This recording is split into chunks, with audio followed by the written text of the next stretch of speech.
ਆਏ ਹਾਏ ਸਵੇਰ ਦੀ ਥੱਕੀ ਪਈ ਆ ਵੀਰੇ 2 ਘੁੱਟ ਚਾਹ ਹੀ ਬਣਾ ਦੇ। ਕੀ 2 ਘੁੱਟ ਚਾਹ ਹੀ ਬਣਾ ਦੇ ਯਾਰ, ਚਲ ਬਣਾ ਦੇ ਵੀਰੇ।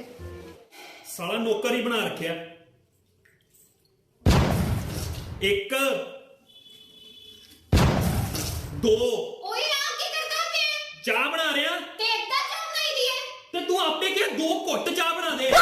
ओ बेटा मौज कर दी, मौज कर दी वाह बेटे वाह, अरे वाह से। यह एक खिलौना बाग का मुकेश भाई और कबीर सेन चाचा जी दोनों लोग पौधे लगा रहे हैं। ऑक्सीजन के माध्यम से आप लोग को भी टाइम मिले तो एक एक पौधे जरूर लगाएं। ये जीवन के लिए जी इस जीवन के लिए अनमोल पौधा है। एक पौधे आप लोग अवश्य जरूर लगाएं।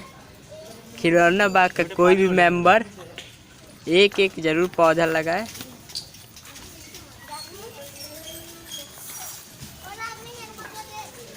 यह मुकेश भाई हैं और यह कबीर सेन चाचा जी, इन दोनों लोग ने एक एक पौधे लगाए हैं। हमारी खिलौना बाग से ये अपील है हमारे कि जिस किसी को भी समय मिले, रात में दिन में सुबह शाम, पानी डालेंगे तो हम लोग ये चाहते हैं कि हमारे खिलौना बाग में सबको शुद्ध वातावरण मिले, शुद्ध ऑक्सीजन मिले। और ये सब हो सकता है केवल और केवल पेड़ के माध्यम से। पेड़ हमारा जीवन का अमूल्य उपहार है। हमारा लक्ष्य केवल एक ही है कि हर किसी को एक एक पौधा जब भी समय मिले लगाना चाहिए। लगाना चाहे नहीं चाहिए, छोटा हो, अवश्य चाहे लगाए, बड़ा हो। अवश्य लगाए। जय हिंद, जय जय भारत। शंका कैसे पैदा होती है, चलिए जानते हैं। एक सहेली ने दूसरी सहेली से पूछा, बच्चा पैदा होने की खुशी में तुम्हारे पति ने तुम्हें क्या तोहफा दिया? सहेली ने कहा, कुछ भी नहीं। उसने फिर सवाल करते हुए पूछा कि क्या ये अच्छी बात है? क्या उसकी नजर में तुम्हारी कोई कीमत नहीं? लफ्जों का ये जहरीला बम गिराकर वह सहेली दूसरी सहेली को अपनी फिक्र में छोड़कर चलती बनी। थोड़ी देर बाद शाम के वक्त उसका पति घर आया और पत्नी का मुंह लटका हुआ पाया। फिर दोनों में झगड़ा हुआ, एक दूसरे को लानतें भेजी, मारपीट हुई और आखिर पति पत्नी में तलाक हो गया। जानते हैं प्रॉब्लम की शुरुआत कहां से हुई? उस फिजूल जुमले से जो उसका हालचाल जानने आई सहेली ने कहा था। रवि ने अपने जिगरी दोस्त पवन से पूछा, तुम कहां काम करते हो? पवन ने कहा, रेडीमेड कपड़ों के शोरूम में। रवि ने कहा, कितनी तनख्वाह देता है मालिक? पवन ने कहा, 18,000।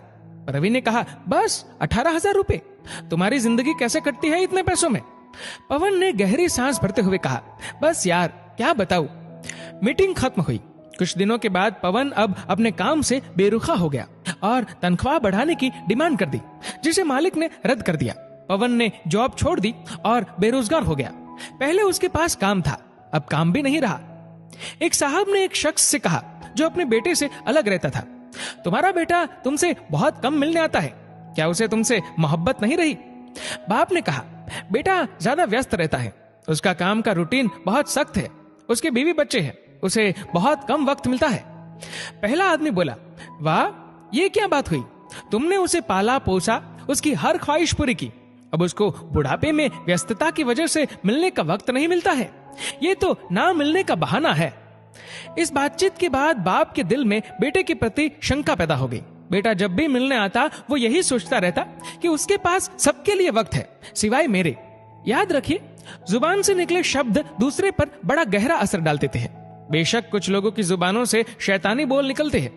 हमारी रोजमर्रा की जिंदगी में बहुत से सवाल हमें बहुत मासूम लगते हैं, जैसे तुमने ये क्यों नहीं खरीदा, तुम्हारे पास ये क्यों नहीं है, तुम इस शख्स के साथ पूरी जिंदगी कैसे बिता सकती हो, तुम उनकी बात कैसे मान सकते हो, वगैरह वगैरह। इस तरह के बेमतलब ही फिजूल के सवाल नादानी में या बिना मकसद के हम पूछ बैठते हैं, जबकि हम ये भूल जाते हैं कि हमारे ये सवाल सुनने वाले के दिल में नफरत या मोहब्बत का कौन सा बीज बो रहे हैं। आज के दौर में हमारे इर्द गिर्द समाज या घरों में जो टेंशन टाइट होती जा रही है, उन समस्याओं की जड़ तक जाया जाए तो अक्सर उसके पीछे किसी और का हाथ होता है। लोग ये नहीं समझते कि नादानी में या जानबूझकर बोले जाने वाले जुमले किसी की जिंदगी को तबाह कर सकते हैं। ऐसी हवा फैलाने वाले बम ना बने। लोगों के घरों में अंधे बनकर जाओ और वहां से गूंगे बनकर निकलो। क्या खूब कहा है किसी कवि ने, न चादर बड़ी कीजिए न ख्वाहिशें दफन कीजिए, 4 दिन की जिंदगी है बस चैन से बसर कीजिए। न परेशान किसी को कीजिए न हैरान किसी को कीजिए, कोई लाख गलत भी बोले बस मुस्कुरा कर छोड़ दीजिए। न रूठा किसी से कीजिए न झूठा वादा किसी से कीजिए, कुछ फुर्सत के पल निकालिए, कभी खुद से भी मिला कीजिए। पहले दिखाया था, ये ट्वीट किया था, लोगों ने मजाक उड़ाया था बहुत ज्यादा। आइए देख लीजिए।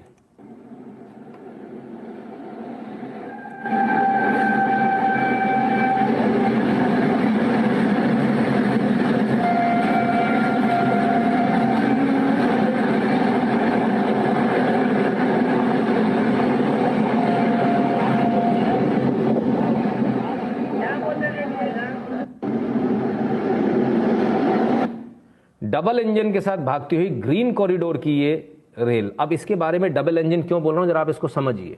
ये आपको समझना बहुत आवश्यक है, क्योंकि जब तक आपको समझ में नहीं आएगा कि भारतीय रेल और भारतीय सरकार किस तरह से काम करती है, किस लेवल पे काम करती है, आप ये समझ नहीं पाएंगे। ये पहला इंजन है, इलेक्ट्रिक इंजन है, आगे लगा हुआ है, पीछे डीजल इंजन लगाया गया। जानते हैं क्यों लगाया गया? कोई भी खराबी आ जाए, पावर फेलियर हो जाए, ग्रिड फेल हो जाए, लाइट चली जाए, कुछ भी हो जाए, ये जो ऑक्सीजन एक्सप्रेस है रुकनी नहीं चाहिए, क्योंकि ग्रीन कॉरिडोर से जा रही है किसी भी हाल में। ये सेल्फ प्रोपेल्ड नहीं है, ये बिजली से चलेगा, ये सेल्फ प्रोपेल्ड है, डीजल अंदर भरा हुआ खुद से चलेगा। आर्मी का जब कोई कंटेनमेंट या युद्ध की जब नौबत आती है, तब हम इस प्रकार की प्रोटेक्शन लेकर चलते हैं। ये प्रोटेक्शन यहां ली गई। समझ में आ रहा है आपको? अगर ये इंजन फेल हो जाए, आप ग्रिड में आग लगा दीजिए, ग्रिड को फूंक दीजिए, बिजली चली जाए पूरे भारत की, तब भी ये ऑक्सीजन एक्सप्रेस ये नहीं रुकेगी। ये धनाधन आपके जहां आपको जाना है वहां पहुंच जाएगी। अब इस ऑक्सीजन एक्सप्रेस में मैं 2-3 चीजें और दिखाता हूं। इस ऑक्सीजन एक्सप्रेस को ध्यान से देखिएगा। ये पहला पट्टा आपको खाली दिख रहा है, इसके बाद दूसरा भी खाली दिख रहा है। जानते हैं क्यों? जानते हैं क्यों? क्योंकि इन पर से उतर चुके हैं। बीच में जिन जिन स्टेशन पर देना था ऑक्सीजन, वो उतर चुके हैं।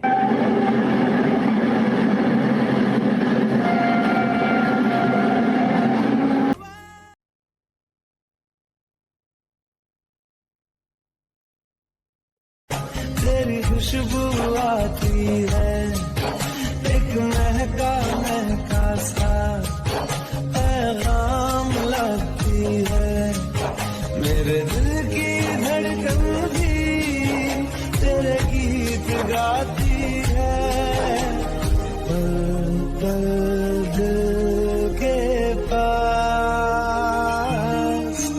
तुम रहते। Hi friends, today we are displaying and demonstrating AlcoBot, a device conceptualized by Dr. R.K. Sanghvi, who has more than 4 decades of experience as a clinician and as a healthcare consultant. The AlcoBot basically helps you to stay sanitized from coronavirus, especially when you come in from crowded areas or you meet outsiders. This product is being demonstrated by Dr. Pragna Modi.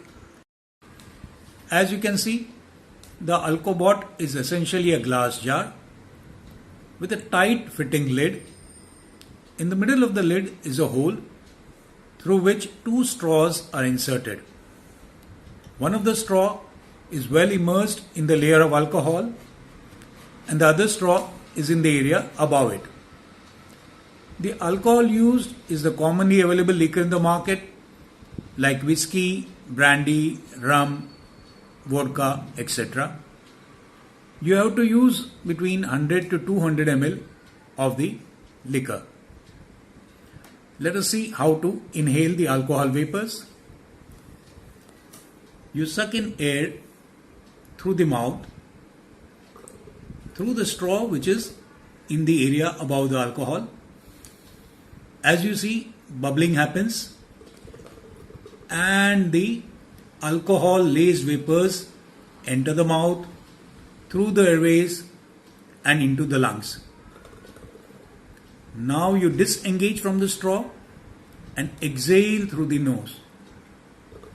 In the process, the alcohol vapors have sanitized the mouth, the airways, the lungs and the nasal cavity. You do this for about 30 seconds at a time.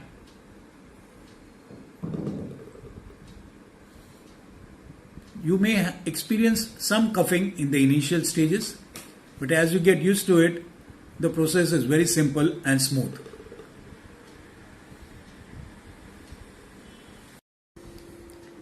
As you can see, the Alcobot is very simple to use, and the alcohol inhalation is a very simple procedure as compared to the steam inhalation.